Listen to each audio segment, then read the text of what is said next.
नमस्कार, आप देख रहे हैं एफिडेविट। मैं हूं पूजा। अब तक की प्रमुख गतिविधियों पर डालते हैं एक नजर। ईद और चांद रात को लेकर महानगर में बाजारों में ईद की खरीदारी और अन्य सामग्रियों के बाजारों में बढ़ गई है चहल पहल। All India Small Newspapers Association AISNA Gorakhpur के एक प्रतिनिधि मंडल ने सांसद रवि किशन से की मुलाकात, सौंपा मांग पत्र। पूर्वांचल में छात्र राजनीति को एक नया आयाम प्रदान करने वाले विश्वविद्यालय छात्र संघ के पूर्व अध्यक्ष छात्र नेता डॉक्टर अशोक श्रीवास्तव की 6वीं पुण्यतिथि पर लोगों ने उनके चित्र पर पुष्प अर्पित कर दी उन्हें अपनी भावभीनी श्रद्धांजलि। और जटाशंकर गुरुद्वारा में खालसा साजना दिवस वैशाखी पर्व के उपलक्ष्य में आयोजित रक्तदान शिविर में लगभग 2 दर्जन लोगों ने स्वेच्छा से किया रक्तदान। और अब गतिविधियां विस्तार से। ईद और चांद रात को लेकर महानगर में बाजारों में ईद की खरीदारी और अन्य सामग्रियों के बाजार में चहल पहल बढ़ी हुई है।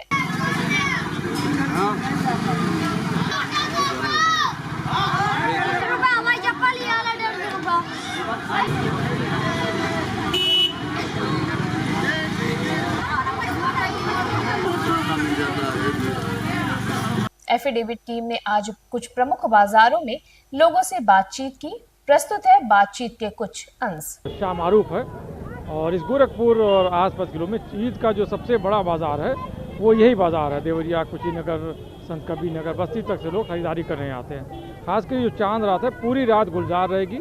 यहाँ आज के दिन ये माना जाता है कि सामान बहुत सस्ता मिलता है या कौड़ियों का दाम बिकता है। ये रमज़ान है, रमज़ान में आखिरी के रमज़ान है आज, और ये चांद रात कहते हैं, चांद रात है आज। और आज रात भर पूरी मार्केट होगी। ये मदीना मस्जिद चौराहा है और ये रोड पे आप खड़े हुए ये शाहमारूफ कहते हैं। और यहाँ से आप सीधे जाइएगा तो रुपट्टा गली रेती पड़ेगा और फिर उर्दू बाज़ार आ जाएगा। तो ज़्यादा मार्केट इसी रोड पे रहती है जो कि शाहमारूफ रोड ज़्यादा कहलाते हैं। ईद में हर साल यहाँ आते हैं, यहाँ कम दामों में अच्छे सामान मिल जाते हैं। और हम लोग जब कई साल से, आज 8-10 साल से यहाँ आ रहे हैं और बहुत सामान मतलब लेके जाते हैं। 10 रुपये से लेके 20 रुपये 200 रुपये तक कुर्ता पजामा। अच्छा, आज क्या है? आज चांद भी हो सकता है, कल भी हो सकता है। आज चांद निकल गया तो कल ईद होगी, ये तो परसों ईद होगी। नमस्कार, एफिडेविट में आपका स्वागत है। मैं हूं निखिलेश प्रताप सिंह। चांद के दीदार के बाद अब बाजार में रौनक बढ़ गई है और लोग जमकर खरीदारी कर रहे हैं। आप हमारे पीछे की तस्वीरों को देख सकते हैं किस प्रकार से लोग अपने घरों से निकलकर तरह तरह के सामानों की खरीदारी कर रहे हैं। इस समय हम मौजूद हैं शाहमारूफ और मदीना मस्जिद के पास। ये जो रोड है वो रेती नखास का रोड है और यहाँ पर आपको दिखाई दे रहा होगा कि लोग बड़ी संख्या में आकर अपने घरों से खरीदारी कर रहे हैं। तमाम सामान यहाँ पर बिक रहे हैं, चाहे वो बच्चों के कपड़े हों या फिर बड़ों के कपड़े हों, चूड़ी, श्रृंगार के सामान, खाने के सामान और क्राकरी के सामान। ये तमाम सामान काफ़ी किफ़ायती रेट पर मिल रहे हैं जिसकी लोग जमकर खरीदारी कर रहे हैं। और जो लोग बाज़ार में आए वो खान पान के सामानों का भी लुत्फ़ उठा रहे हैं। ये जो तस्वीरें हैं ये हम आपको चांद रात से जुड़ी हुई दिखा रहे हैं, क्योंकि यहाँ पर जो बाज़ार है वो पूरी तरीके से अपने सबाब पर है। आपको ये भीड़ दिख रही होगी, ये भीड़ यहाँ पर हज़ारों की संख्या में भीड़ है और लोग तरह तरह की खरीदारी करने में मसरूफ़ है। जामा मस्जिद द्वारा चांद की घोषणा कर दी गई है, इसलिए कल गोरखपुर में ईद मनाई जाएगी। चांद के दीदार के साथ ही ईद की तैयारियां अपने आखिरी दौर में हैं। ऐसे में आइए जानते हैं कि ईद की नमाज कब और कहां पर होगी। चलते हैं अपने स्टूडियो। एफिडेविट को मिली जानकारी के मुताबिक शहर में मस्जिदों और ईदगाहों में जिस वक्त नमाज अदा की जाएगी वो कुछ इस तरह से हैं। ईदगाह बाले के मैदान में 2 नमाजें होंगी। पहली जमात सुबह 8 बजे और उसके बाद दूसरी जमात सुबह 9 बजे होगी, जबकि सुबह 7 बजे चिश्तिया मस्जिद बख्शीपुर, बिलाल मस्जिद इमामबाड़ा, अहरदादपुर की मस्जिद में नमाज अदा की जाएगी। सुबह 7:15 पर नूर जामा मस्जिद चिल्मापुर और जामा मस्जिद इस्लामिया नगर रसूलपुर में नमाज अदा की जाएगी, जबकि सुबह 7:30 बजे हुसैनी जामा मस्जिद बड़गांव, मक्का मस्जिद मेवातीपुर, नूरी जामा मस्जिद कामरेड नगर रसूलपुर, मस्जिद फैज़ान इश्क रसूल शहीद अब्दुल्ला नगर हुसैनी मस्जिद में यह नमाज अदा की जाएगी।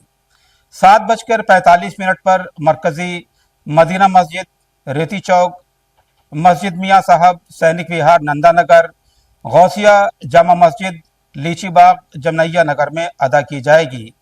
इसी तरह सुबह 8 बजे ईदगाह हज़रत मुबारक खां शहीद, नारमल, गाजी मस्जिद, गाजी रोज़ा, गौसिया जामा मस्जिद छोटे काजीपुर, मस्जिद खादिम हुसैन तिवारीपुर, फिरदौस जामा मस्जिद जमनैया बाग में ईद की नमाज होगी। जबकि सुबह 8:15 पर मुकीम शाह जामा मस्जिद बुलाकीपुर, शाही जामा मस्जिद तकिया कबलदा, अकबरी जामा मस्जिद अहमद चक्शा हुसैन में नमाज होगी। सुबह 8:30 बजे सुन्नी बहादुरिया मस्जिद रहमत नगर, तामीरुल मसाजिद सूरजकुंड कॉलोनी, ईदगाह बेनीगंज, ईदगाह पुलिस लाइन और जामा मस्जिद उर्दू बाजार में सुबह 8:30 बजे ईद की नमाज होगी। 8:45 पर सब्सपोश मस्जिद जाफरा बाजार, 9 बजे ईदगाह फतेहपुर मेडिकल कॉलेज के सामने, ईदगाह सेहरा बाले के मैदान में और उचवा की मस्जिद में भी 9 बजे नमाज अदा होगी। जबकि सुबह 10:30 बजे सुन्नी जामा मस्जिद सौदागर मोहल्ला बसंतपुर में ईद की आखिरी नमाज अदा की जाएगी। एफिडेविट के लिए अपने सहयोगी पंकज विश्वकर्मा के साथ मैं Nikhilesh Pratap Singh. All India Small Newspapers Association AISNA Gorakhpur के एक प्रतिनिधि मंडल ने सांसद रविकिशन शुक्ला से मुलाकात कर मांग पत्र सौंपते हुए प्रेस इंफॉर्मेशन ब्यूरो PIB से छोटे समाचार पत्रों के संबंध में जारी निर्देशों को अविलंब वापस लेने की मांग की है। इस संबंध में प्रतिनिधि मंडल ने कहा है कि समाचार पत्रों के PDF को प्रति प्रकाशन के 48 घंटे के भीतर ऑनलाइन प्रेषित करना होगा, जिससे छोटे समाचार पत्रों के प्रकाशक एवं उनके संस्थान को कई दिक्कतों का सामना करना पड़ेगा। पूर्वांचल में छात्र राजनीति को एक नया आयाम प्रदान करने वाले विश्वविद्यालय छात्र संघ के पूर्व अध्यक्ष छात्र नेता डॉक्टर अशोक श्रीवास्तव की 6वीं पुण्यतिथि पर आज आयोजित श्रद्धांजलि सभा में लोगों ने उनके चित्र पर पुष्पांजलि कर उन्हें अपनी भावभीनी श्रद्धांजलि अर्पित की। स्वर्गीय अशोक श्रीवास्तव के भाई प्रदीप श्रीवास्तव ने बताया कि उनकी स्मृति में 11 जरूरतमंद छात्रों को गोद लेकर उनकी शिक्षा, स्वास्थ्य और खान पान आदि की व्यवस्था उनके परिवार द्वारा की जाएगी। अशोक भैया के 6वें पुण्यतिथि के अवसर पर समाज के हर वर्ग के लोग, परिवार के सभी सदस्य सादर श्रद्धा सुमन अर्पित करते हैं। उनके बताए गए मार्गों पर चलने का हम लोग भरसक प्रयास कर रहे हैं, जैसे समाज के प्रति समर्पित भाव से सेवा करना, ज़रूरतमंद लोगों को चिन्हित करके उनकी सेवा करना। उनकी इस भावना को ध्यान में रखते हुए हम लोग निरंतर परिवार का हर सदस्य ये प्रयास करता है कि उनके बताए हुए मार्ग पर हम लोग मजबूती से चलें। हम लोग ये संकल्प लेते हैं कि हर वर्ग के गरीब बच्चों को कम से कम 11 बच्चों को हम लोग गोद लेंगे। इसकी पूरी शिक्षा और उनके शिक्षा के से संबंधित जितने भी इनकी किताब हैं, कापी हैं, उन सबको मुहैया कराते हुए उनके शिक्षा पर, उनके हर रहन सहन पर पूरा ध्यान हम लोग रखने का प्रयास करेंगे। गेल इंडिया द्वारा महानगर में आम नागरिकों के आरोग्य के लिए 2 मोबाइल मेडिकल टीम का संचालन शुरू किया गया है। इसके अतिरिक्त दूसरी मोबाइल यूनिट में बेहतर स्वास्थ्य के लिए जिम की भी व्यवस्था की गई है, जहां नागरिक जिम के माध्यम से अपने स्वास्थ्य की देखभाल कर सकेंगे। सदर सांसद रवि किशन ने आज सुबह इन दोनों मोबाइल यूनिट्स को हरी झंडी दिखाकर रवाना किया। उन्होंने कहा कि ये दोनों यूनिट फिटनेस और स्वास्थ्य के प्रति लोगों को जागरूक करने में मददगार साबित होगी। मोदी योगी जी का यही सपना है, चूंकि गोरखपुर पूज्य महाराज जी ने इसको सजाया है, संवारा है। डबल इंजन की सरकार में अद्भुत तरक्की की है इस गोरखपुर जिले ने और पूरे उत्तर प्रदेश में। तो इसमें गेल इंडिया के पास हम गए, उनसे हमने रिक्वेस्ट की। मैं 2-3 साल से इनसे मांग रहा था और मेरी मांग इन्होंने मानी, पूरा किया। मैंने मांगा था ओपन जिम, मैंने मांगा था एक ऐसे एम्बुलेंस जो कि गरीबों को मुफ्त में इलाज हो। तो हर साल 35 लाख रुपया इस एम्बुलेंस पे खर्च होगा। ये पूरे जिले में घूमेगी, जहां भी हमारी माताएं बहनें अस्पताल नहीं जा पा रही या थोड़ा अपने स्वास्थ्य को लेके केयरलेस हैं, वहां उनके दरवाजे पहुंचेगा और उनका इलाज करेगा। महंगी दवाइयां हैं, अच्छे MBBS डॉक्टर्स हैं, नर्सेज हैं, तो फीमेल मेल सब लोग रहेंगे। और ये वैन 5 विधानसभा में मेरे कार्यालय द्वारा तय होगी, जहां जाएंगी और शाम तक मेरे पास पूरी रिपोर्टिंग आएगी। चौरी चौरा थाना क्षेत्र के अंतर्गत शिवपुर गांव में बदमाशों ने एक महिला की धारदार हथियार से हत्या कर दी और उसकी बेटी पर जानलेवा हमला किया, जिससे उसकी भी मौत हो गई। मौके पर पहुंची पुलिस ने शव को कब्जे में लेकर मेडिकल कॉलेज पोस्टमार्टम के लिए भेज दिया है। एसपी नॉर्थ जितेंद्र कुमार श्रीवास्तव ने घटना की जानकारी देते हुए बताया, शिवपुर चकदैया रात्रि सूचना मिली कि 2 बजे के आसपास वहां पर 2 महिलाओं की हत्या हो गई है। इस सूचना पर तत्काल थाना प्रभारी, क्षेत्राधिकारी में और अन्य वरिष्ठ अधिकारी तत्काल मौके पर पहुंचे तो देखा 2 महिलाएं गंभीर रूप से घायल पड़ी थी। इनको तत्काल एम्बुलेंस के माध्यम से हॉस्पिटल भिजवाया, जहां दौरान उपचार दोनों की मृत्यु हो गई। मृतका की एक बड़ी पुत्री जो स्वयं घर पर मौजूद थी, उसके द्वारा जो घटनाक्रम बताया गया है उसके हिसाब से एफआईआर की कार्रवाई की जा रही है। पंचायतनामा करवा के पीएम की कार्रवाई भी की जा रही है और साथ ही जो अभियुक्त हैं उनको शीघ्र ही गिरफ्तार किया जाए। खजनी में भीषण आग लगने से 4 दुकानें आग की चपेट में आ गई। फायर ब्रिगेड की टीम ने मौके पर पहुंचकर आग पर काबू पाने का प्रयास किया, लेकिन दमकल का पानी खत्म होने के बावजूद भी आग पर काबू पाने में सफलता नहीं मिली।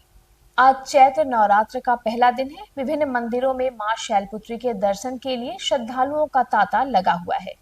पूजन अर्चन और व्रत के साथ श्रद्धालुओं ने प्रसाद का भोग लगाया। विभिन्न मंदिरों पर श्रद्धालुओं ने अपनी आस्था और श्रद्धा पर चर्चा करते हुए कहा, आज शुरुआत है, मैं 9 दिन व्रत रहता हूँ माता काली माता जी का, तो अच्छा लगता है और मन को बहुत सुकून और शांति मिलती है। आज नवरात्र पहला दिन है। सारी मनोकामना पूरी होती है? हाँ, सब मनोकामना पूरी। कब से आ रहे हैं? यहाँ पे मान्यता है, जो भी कुछ मानता है उसको पूरा होता है। कब से आ रहे हैं?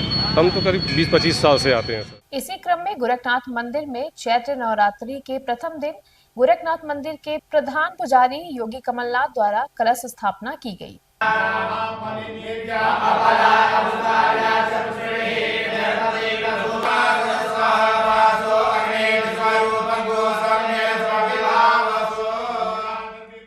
महानगर कांग्रेस कमेटी के तत्वावधान में नवनियुक्त जिला और महानगर अध्यक्ष के नेतृत्व में आज पहली बैठक दीवानी न्यायालय स्थित बार एसोसिएशन सभागार में आहूत हुई।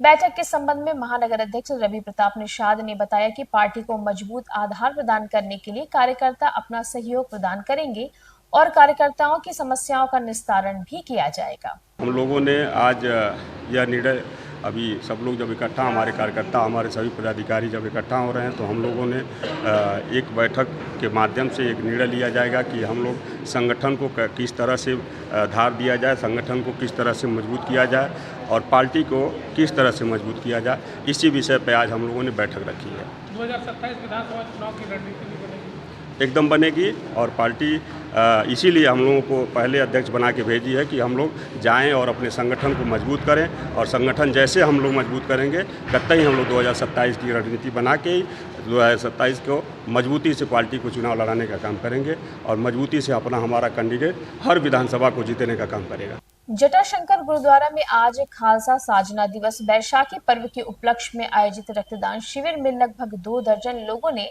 स्वेच्छा से रक्तदान किया। गुरुद्वारा जटाशंकर कमेटी के अध्यक्ष सरदार जसपाल सिंह ने बताया कि महानगर में कई मरीजों को रक्त की भारी जरूरत होती है। इसी को ध्यान में रखते हुए ये रक्तदान शिविर आज आयोजित किया गया। सिंधी लोगों का भी नववर्ष है, तो इन सबको देखते हुए आज का दिन बहुत शुभ है और सुबह से यहाँ पर रक्तदान चल रहा है। आज हमारे छोटे भाई सरदार जगनैन सिंह नीटू ने 80वीं बार रक्तदान दिया है और हमारी बराबरी पर आ गए हैं। हमको बड़ी खुशी हो रही है। निकट भविष्य में वो शतक लगाएंगे ऐसी हमको आशा है। डॉक्टर धर्मेंद्र सिंह जी ने भी यहाँ पर दिया हुआ है। सौरभ पांडे जी आए हुए हैं। यहाँ पर कई लोग रक्तदान दे रहे हैं। जगनैन सिंह नीटू के सुपुत्र ने भी रक्तदान किया है, शायद उनकी मिसेज भी अभी रक्तदान करेंगे। तो यहाँ पर सुबह से काफ़ी संख्या में उत्साहपूर्वक लोग रक्तदान कर रहे हैं। 43वीं बार आज पुनः रक्तदान करने वाले सौरभ पांडे ने कहा कि रक्तदान जीवन दान है। 1 यूनिट रक्तदान से कई जीवन बचाई जा सकती है। हमारा रक्तदान 43वीं बार होगा और सबसे अच्छी बात यह है कि कल हमारा जन्मदिन है और इसकी प्रेरणा के स्रोत जो है आदरणीय अध्यक्ष जी अर्थात जसपाल सिंह साहब हैं। देखते रहिए एफिडेविट। धन्यवाद।